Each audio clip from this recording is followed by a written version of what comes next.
Hello everyone. उम्मीद करता हूँ आप सभी अच्छे होंगे। आज मैं आप सभी के लिए एक कहानी लेकर आया हूँ। इस कहानी के जरिए एक छोटा सा मैसेज दे रहा हूँ।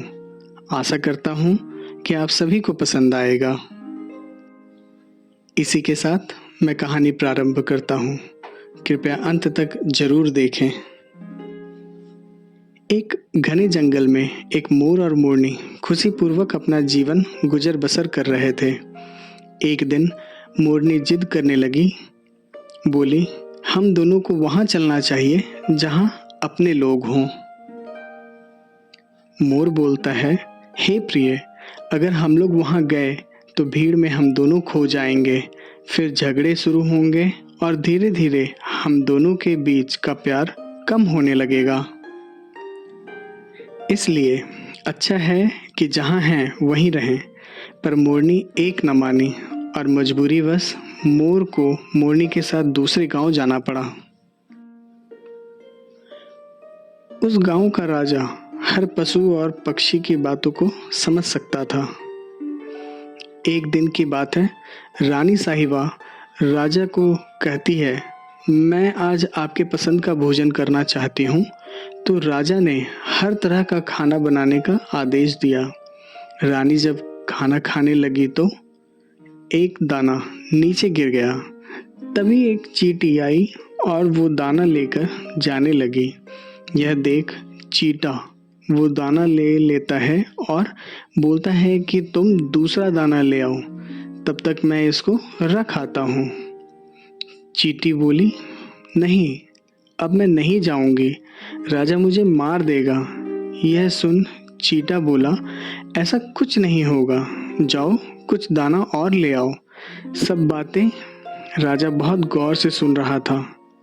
बहुत साहस कर चींटी दाना लेने गई, पर आधी दूर से ही लौट आई और बोलने लगी कि नहीं, मैं नहीं जाऊंगी, राजा मुझे मार देगा। ऐसे में चींटा बोलता है, मुझे लगता है कि राजा हमारी बातें सुन रहा है। चींटी बोली, ऐसा कैसे हो सकता है? चींटा बोलता है कि देखो, राजा हमें ही देख रहा है। तब चींटी बोलती है, अगर ऐसा है तो राजा अगर ये बात किसी को भी बोलेगा तो वो पत्थर का हो जाएगा। यह सुनते ही राजा जोर जोर से हंसने लगा। राजा की हंसी सुनकर रानी तुरंत पास आई और बोली कि क्या हुआ, आप ऐसे क्यों हंस रहे हैं? क्या मुझसे कोई गलती हो गई? क्या हुआ? कृपा कर मुझे भी बताएं। राजा को चींटी की बात याद आई। अगर वो किसी को बोला तो पत्थर का हो जाएगा, पर रानी की जिद के सामने वो करे भी तो क्या करे। झूठ बोलता तो विश्वास खो देता और सच बताना मुश्किल था। वो कहते हैं ना, स्त्री हट के सामने किसी का नहीं चलता। राजा बोलते हैं, अगर मैं ये बात तुम्हें बताऊंगा तो फिर बाद में तुम्हें पछताना पड़ेगा।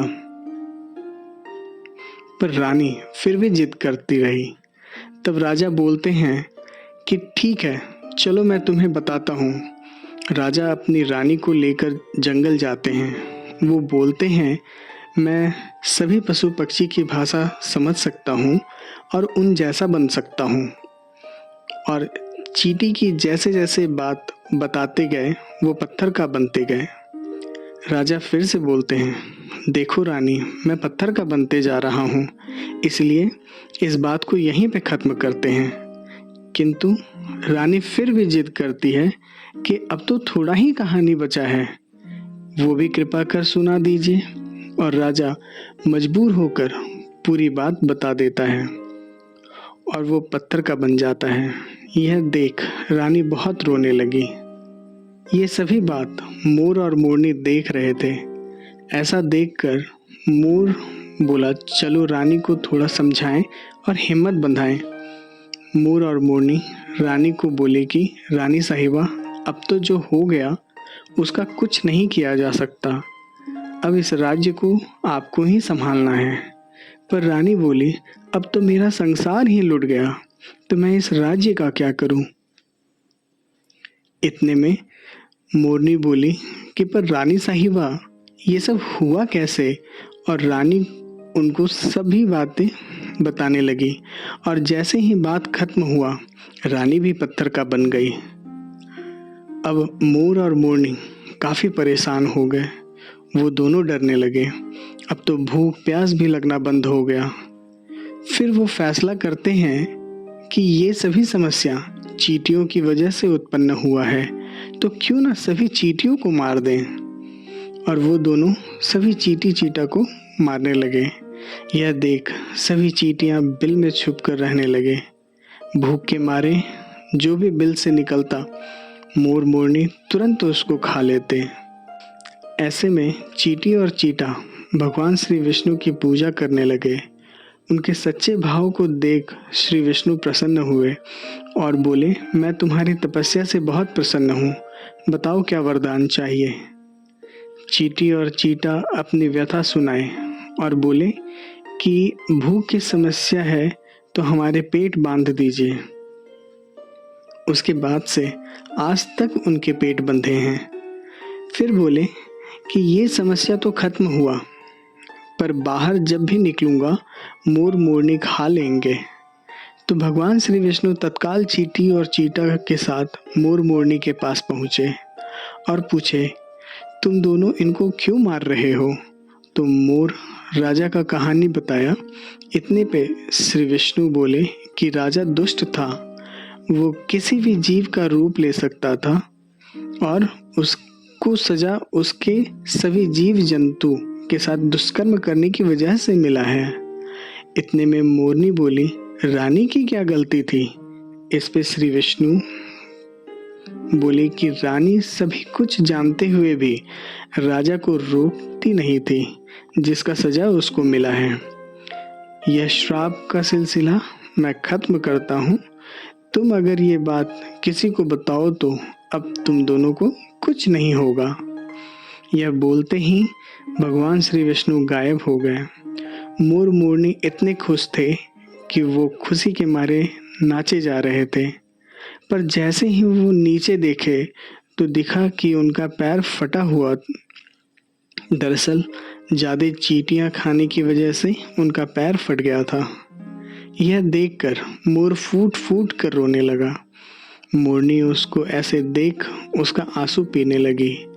मोरनी का ये प्यार देख भगवान श्री विष्णु फिर से प्रकट हुए और मोरनी को बोले कि मैं तुम्हें आशीर्वाद देता हूँ कि आज से जब भी तुम प्रेमवश मोर का आंसू पियोगी तो तुम गर्भवती हो जाओगी, और ये सिलसिला आज तक कायम है और आगे भी रहेगा। इसीलिए कहा गया है कि प्रेम से जो काम करो वो सब ठीक होगा, और किसी काम को करने में पति पत्नी दोनों का सोच एक जैसा होना चाहिए। पत्नी को किसी भी परिस्थिति में अपने पति का साथ नहीं छोड़ना चाहिए और पति को अपने पत्नी का हर कदम पे साथ देना चाहिए। आज के लिए बस इतना ही। वीडियो कैसा लगा ये कमेंट करके ज़रूर बताएं। अगर वीडियो पसंद आया तो please support me, subscribe my channel, like and comment, and please share. Thank you.